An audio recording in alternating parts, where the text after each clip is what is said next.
Hello, my dear students.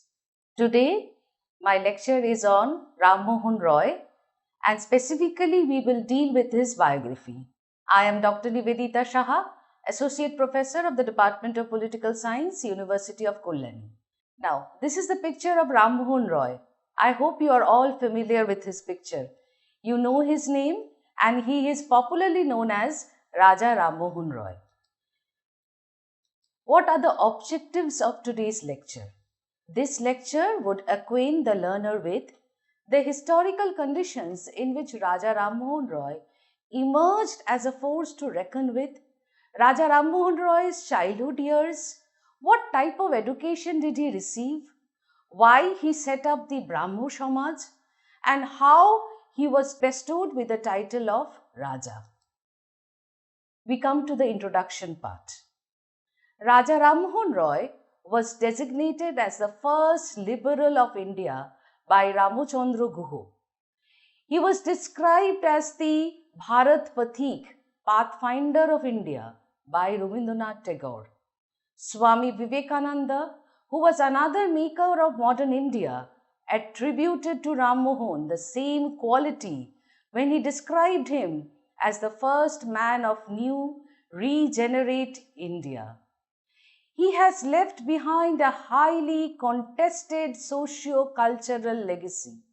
His views and vision continue to generate heated controversies even today. And that is why he is very relevant even today. And it is this reason, this is practically the reason why Raja Rammohun Roy, his thought of modernity, his thought about Indian Renaissance, his thought about liberalism is included in your syllabus. The foundation of modern India that he laid was a great synthesis, a synthesis among the three conflicting cultures, three conflicting civilizations, the Hindu, the Muslim, and the Christian. That is, he tried to combine all these three religions. He tried to blend the good points of all these three religions, the Hindu, the Muslim, and the Christians. And that is why his thought is all the more relevant in today's India. Now, what was the historical context and significance of his thought? Rammohun Roy was born at a time when India was passing through political decay, economic regression, and social degeneration. In the political sphere, the last Mughal emperor, Aurangzeb, died in 1707. India entered into a period of political decay. We didn't have a strong, powerful central rule in India. It was a period of dark times. It was in this period Rammohun Roy was born. Agriculture, industry, trade, and commerce began experience a decline in production. Economically also, India was facing economic regression. Economically also, India was facing a number of problems. In social and cultural field, religious superstitions and extreme sectarianism dominated. People did not think logically. They did not think with a reason. They were blinded by religious doctrines. They were blinded by religious superstitions. There was extreme sectarianism. There was the caste system which was prevalent. It was extreme orthodoxy in India. India entered the zone of uncreative habit, decadent tradition, low human values, and stagnant education and culture. Rammohun Roy exactly grew up in this atmosphere. Rammohun Roy grew up in this ambience, and he strived to rectify the situation. He strived to bring about pioneering socio-religious reforms, and these socio-religious reforms were followed by his contribution in the fields of education, language, literature, and politics. Now, we should know about his childhood years. Rammohun Roy was born on 22nd May 1772 in a village called Radhanagar, currently in the Hooghly district. He belonged to an orthodox Brahmin family. His great-grandfather Krishnakanto Bandhopadhyay was a Rari Kulin Brahmin. Kulinism was synonym to polygamy and dowry system. Kulinism at that time, Kulin Brahmins at that time believed in polygamy. What is polygamy? That is, they married several times, and they also believed in dowry system. During marriage, they took dowry. And both of these systems Rammohun campaigned against in his later life. His father, Ramakanto Roy, was a landlord under the Maharaja of Bardhaman. He was a Vaishnavite, that he worshipped Lord Vishnu. His mother, Tarini Devi, was a Shaivite, that is, she worshipped Lord Shiva. Torn between these two paternal ideas from early childhood, Rammohun vacillated between the two for the rest of his life. His father believing in Lord Vishnu and his mother believing in Lord Shiva. During his childhood, Roy witnessed the death of his sister-in-law through sati. The 17-year-old girl was dragged towards the pyre where Rammohun Roy witnessed her terrified state. His sister-in-law was dragged to the pyre and she was made sati. She tried to protest, but to no avail. She was burned alive. The people chanted, Mahashati, Mahashati, Mahashati. So, during his childhood years, Rammohun witnessed the death of his sister-in-law through sati. And from his childhood years, he was really very pained to see these things, these customs, these blind orthodox customs which was prevalent in Hinduism at that time. He wanted to save his sister-in-law, but to vain. That poor girl who was 17-year-old was burned alive. And this touched Rammohun Roy, and later in his life, he fought against this evil practice. It is interesting to know that Rammohun Roy himself married 3 times. His first wife died early. He had 2 sons with his second wife, Radha Prasad, who was born in 1800, and Rama Prasad, who was born in 1812. Roy's second wife died in 1824. Roy's third wife outlived him. Now, we come to know about his education. The nature and content of his early education is disputed. Why it is disputed? One view is that Rammohun started his formal education in the village Pathshala, where he learnt Bengali, Sanskrit and Persian. And later he was said to have studied Persian, Arabic, Quran and Islamic theology in a madrasa in Patna. Now, what is the debate about?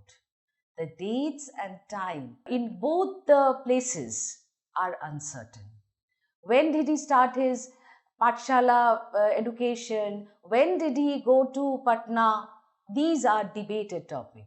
Some believe that he did not study in Pathshala. Some believe that he studied in Pathshala and then he traveled to Patna to study Islam, to study Persian, Arabic, Quran and Islamic theology. But this is a debated topic and much is not known about this. He was impressed by the rationality in some of the Islamic schools and Sufi philosophy which he studied in Patna. On his return to Bengal, he wrote a book, Question the Validity of Hindu Idol Worship and Superstitions that were prevalent during that period. On his return, this study in Islamic theology, Sufi philosophy, and his study of Quran, he became rational in nature. And on his return to Bengal from Patna, he wrote a book which questioned the validity of Hindu idol worship. What is idol worship? In Bengali, we call that as Putul Pujo. Why did the Hindus worship idols? And what was the reason behind all the superstitions? He questioned that prevalent. He questioned those things. This angered his father. He was asked to leave his paternal house and was deprived of any legal right to inherit paternal property. After he was thrown out of his house, practically thrown out of his house, or when he was asked to leave his house, Rammohun wandered from place to place. This took him to Tibet. There he got the first-hand knowledge of Buddhism, and finally he landed at Benares. That means already he knew about Islam. Now he got the first-hand knowledge of Buddhism, and finally he landed at Benares.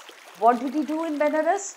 Here he studied Sanskrit, some Hindu religious texts, and particularly Upanishads and Gita.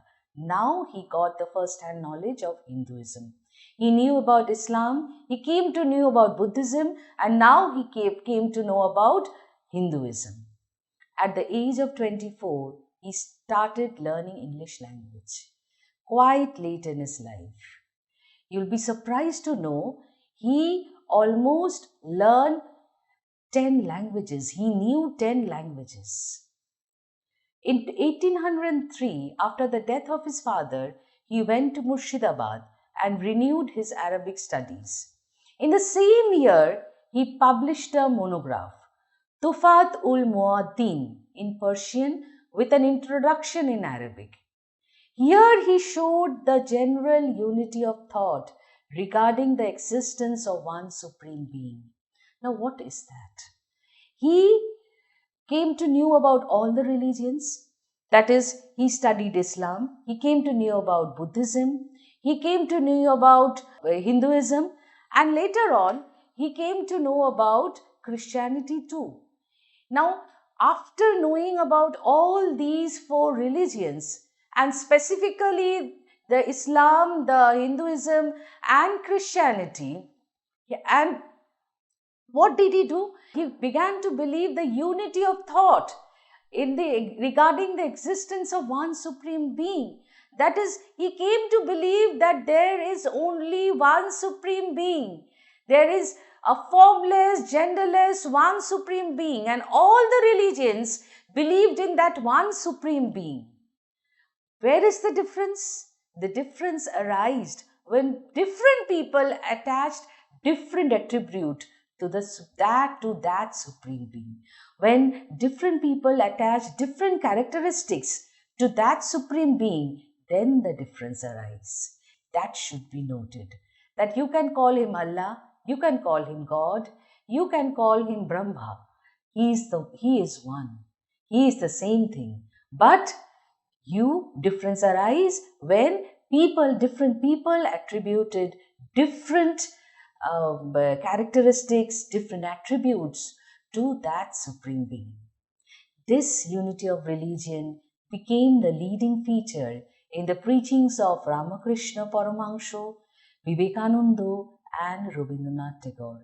Later on, this unity of all religion became the leading feature of the teachings of Ramakrishna, Vivekananda and Tagore. Now, which I was talking about, that is Tufat ul Muaddin, which was written in Persian with an Arabic introduction. It was written in 1803. For a brief period of time, near about 10 years, he was also employed in the East India Company. Between 1804 to 1814, he was employed in the service of East India Company. Initially from 1804 to 1809, He was the personal Diwan of Woodford. And the next 5 years, 1809 to 1814, he spent 5 years at Rangpur in North Bengal as Sheristadar to District Collector Mr. John Digby. This association with English civil servants, especially with Digby, was instrumental in Roy's study of modern Western thought.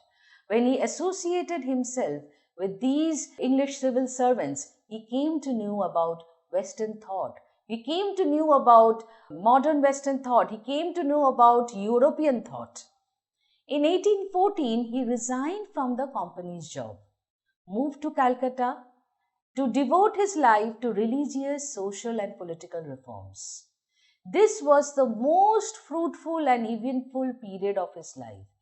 That is, during his stay in Calcutta from 1814 to specifically 1829, that was the most fruitful and eventful period of his life. Now we'll come to his settlement in Calcutta. By the time he had acquired the ownership of 2 taluks and 4 Patni taluks under the permanent settlement of 1793. He also had a money lending business in North Kolkata. Here he came in contact with British free traders and invested his money in the agency house of Mackintosh and Company. In Calcutta, he renewed his interaction with the scholars of the Fort William College and the Sadar Diwani Adalat in Calcutta. With them, he had been in contact prior to his service in the East India Company. These scholars from Fort William College and Sadar Diwani Adalat, he had been in contact prior to his service in the East India Company. He renewed that contact after his settlement in Calcutta. Notable among his English friends in Calcutta were James Young, who was a merchant and follower of Jeremy Bentham. Who was Jeremy Bentham? He was a European thinker, and James Young was a follower of Jeremy Bentham. The second, after James Young, it is David Hare, who was a philanthropist. Then we come to J.S. Buckingham, who was the radical editor of Calcutta Journal. The writings of Locke, Hume, Bentham, and the Christian Unitarians exerted much influence upon Rammohun Roy. During his stay in Calcutta, he also strived to bring about socio-religious reforms. Now, what are these socio-religious reforms? He systematically preached his religious views, which took the shape of Brahmanism. What is Brahmanism? That is, he preached the theme of unity of God, which I was initially speaking about. Unity of God. That is, in all the religions. He believed that in all the religions, maybe it Islam, maybe it Hinduism, maybe it Christianity, all the religions believed that there is only one supreme being. And that unity of God he preached through his Brahmanism. He went against the prevalent Hindu belief in many gods and goddesses and the elaborate ritualistic worship of their images. He did not believe in the Hindu practice of the existence of many gods and goddesses. No, he did not believe in that. He believed that there is only one supreme God. And he did not believe in all those puja, archana, ritualistic worship. No, he did not believe in these things. He believed that there is the existence of one supreme God. He even insisted that the Upanishads consisted in the recognition of the formless supreme entity or the Brahma. He even insisted that the Hindus have forgotten, but even the Upanishad consisted in the recognition of that one supreme, formless, genderless, supreme entity who can be named as Brahma, to whom worship should be rendered. But his thought, his belief, roused a storm of opposition from the orthodox sections of the Hindu community. But Roy refused to yield. He never denied that he was a Hindu. He never denied that he was a Hindu. He wanted to reform Hinduism by remaining within its fold. He wanted to reform Hinduism by remaining within its fold. Remember that.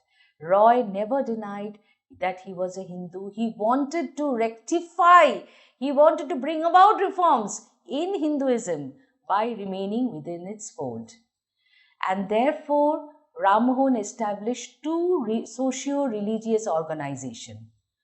One was Attiyo Sabha, which was established in 1815, and the other was Brahmo Sabha, which was established in 1828. By 1818-1819, the East India Company had no political and administrative opponents in India. The Mughal Empire, which I already talked about, the last powerful Mughal emperor, Aurangzeb, died in 1707, and the Mughal Empire was in decline. Roy rightly foresaw that it was the Britishers and their company that would govern the country in the future. Roy foresaw that it was the Britishers and their company, that is the East India Company. The Great Revolt of 1857, that was later on, but it was in 1818-1819. He foresaw that it was the company and the Britishers that were going to rule India in future, and therefore whatever reform should be brought about can be brought about by taking the help of the Britishers and their company. Thus, he concentrated on reforming the decadent Orthodox Hinduism by taking the help of the Britishers and their company, the East India Company. He published two journals.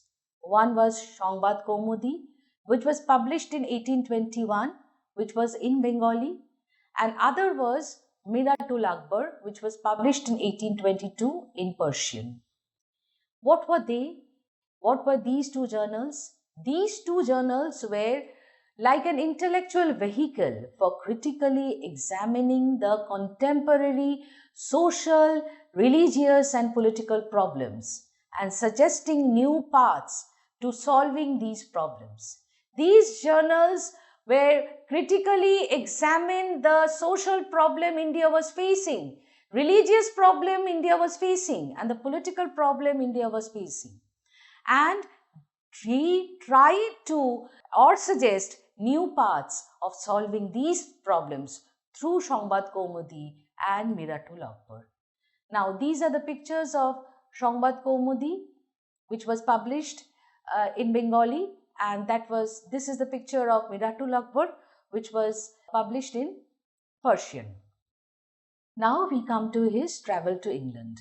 In 1829, he took a brief from the Mughal Emperor Akbar II to submit that to the British monarch.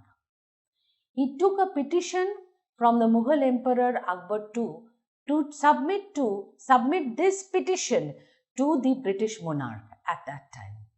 This job required the petitioner must have a royal identity.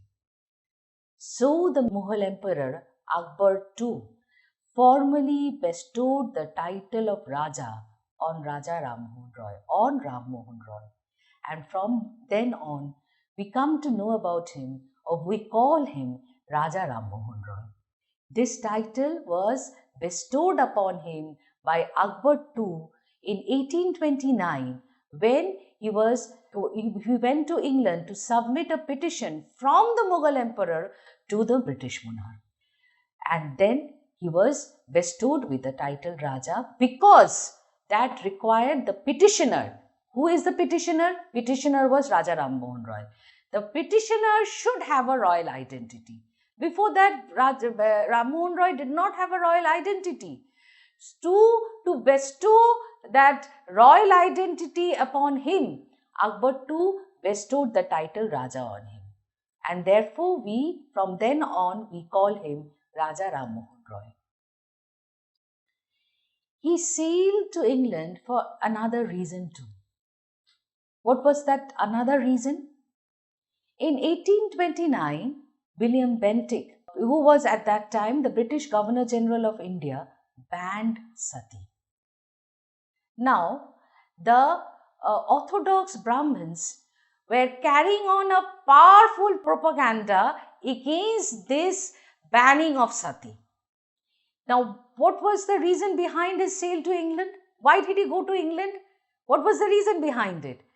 When in 1829 William Bentinck banned sati, these Orthodox Brahmins carried a powerful propaganda against the banning of the sati. Now, the acts which were passed by the Governor General in India had to be passed by the British Parliament. Now, he sailed to England to be present there and counteract the possible nullification of the act. I already talked about how his sister-in-law was made sati, he was burned alive. From then on, he campaigned against this practice. He did not want any girl to be burned alive along with their husband. Because of that, he prayed to the East India Company to take some steps against this atrocious act, against this atrocious evil practice that prevailed in India at that time. So William Bentinck banned sati. But as I said, all kind of acts need to be passed by the British Parliament. He was apprehensive that in the British Parliament, the Orthodox Brahmins would some way try to nullify the act. So to counteract the possible nullification of the act, he sailed to England. In England, he was well received by the king and the directors of the East India Company. So, as I said, there were two reasons behind his sailing to England. One was that to submit the petition, and other to counteract any possible nullification of the act banning sati. In England, he was well received by the king and the directors of the East India Company. Among his important activities in England was the presentation of a memorandum to the Select Committee of the House of the Commons on the revenue and judicial systems of India. He stayed in England for 3 years. Now, you'll be surprised to know that in England, we have a statue of Raja Rammohun Roy, and this is the statue of Raja Rammohun Roy in England. During his stay in England, he established intellectual acquaintance with English philosopher and jurist Jeremy Bentham and socialist thinker Robert Owen. In 1832, he visited France. There he came in contact with some leading French thinkers. Now to the conclusion part. Rammohun Roy died in 1833, 27 September, in Bristol, which is a city in southern England, Wales. That he did not die in India. He died in England. He was the ambassador of the Mughal emperor to England. In fact, the first ambassador from New India to England and to the Western world. And he aptly represented the views and aspirations of a new India. After hearing the lecture, let's see if we can answer the questions.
Thank you, my dear students.